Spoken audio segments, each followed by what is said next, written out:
Israel और Hamas का युद्ध अब इजराइल और ईरान का युद्ध हो गया है। जी हाँ साथियों, आप सभी ने सही सुना। जो युद्ध इजराइल और हमास के बीच में 82 दिन से चल रहा था, यानी आज 82वां दिन है, वह युद्ध अब इजराइल और ईरान के बीच में फैल गया है।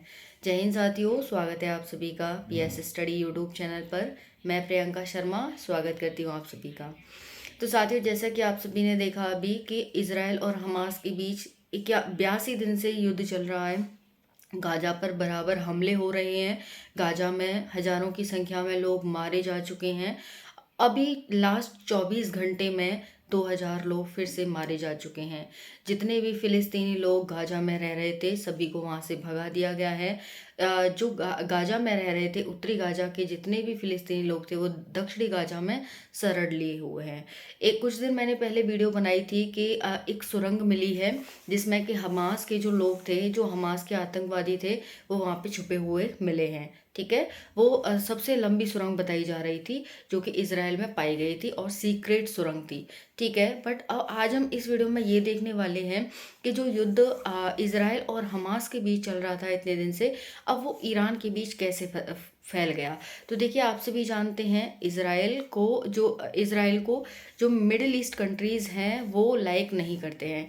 जैसे अमेरिका लाइक करता है, अमेरिका तो राइट हैंड कहा जाता है इसराइल। लेकिन जो हमास है, हमास का एक आतंकवादी संगठन है। वैसे ही ईरान, इराक, सऊदी, सीरिया, इनके भी आतंकी संगठन है। उसी में से ईरान का एक संगठन है जिसे कुर्द फोर्सेस कहा जाता है, जिसकी स्थापना 1979 में हुई थी। ठीक है, खुमैनी के द्वारा इसकी स्थापना की गई थी। तो वैसे ही अब कहते हैं ना कि दुश्मन का दुश्मन दोस्त होता है।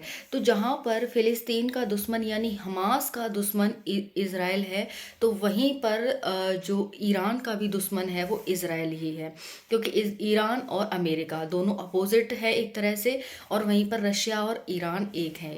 ठीक है। तो दुश्मन का दुश्मन दोस्त होता है। तो वहीं पर जो ये हमास है और ईरान की जो कुछ फोर्सेस हैं, ये दोनों मिल गई हैं। और इस तरह से ईरान के द्वारा हमास को पूरा पूरा सपोर्ट किया जा रहा है। हर जगह गुहार लगाई जा रही है कि भाई हमास को सपोर्ट करो, फिलिस्तीनियों की रक्षा करो। अदरवाइज तो ईरान है, इसराइल हमास को ख़त्म कर देगा और हमास के इसका साथ साथ जितने भी आतंकी संगठन उनको ख़त्म कर देगा। तो यही कारण है कि अब जो ये पासा था हमास के हाथ में था, लेकिन अब हमास के हाथ से उठ करके ये जो पासा है वो ईरान के पास चला गया है।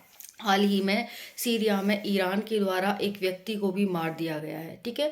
तो इस तरह से ये जो अभी तक हमास और इसराइल के बीच रायता फैला हुआ था, अब वो ईरान तक पहुंच गया है, जिसमें ईरान, इराक, सीरिया, यमन, ये सब देश शामिल हैं। तो आई होप कि आप सभी को समझ आ गया होगा कि किस तरह से ये रायता फैला हुआ है। ठीक है। अभी लास्ट 24 आवर्स में इसराइल के द्वारा 200 लोगों को फिर से मार दिया गया है। ठीक है। और यही है बस। बाकी आप अपनी राय कमेंट सेशन में दे सकते हैं। Thank you so much. जय हिंद।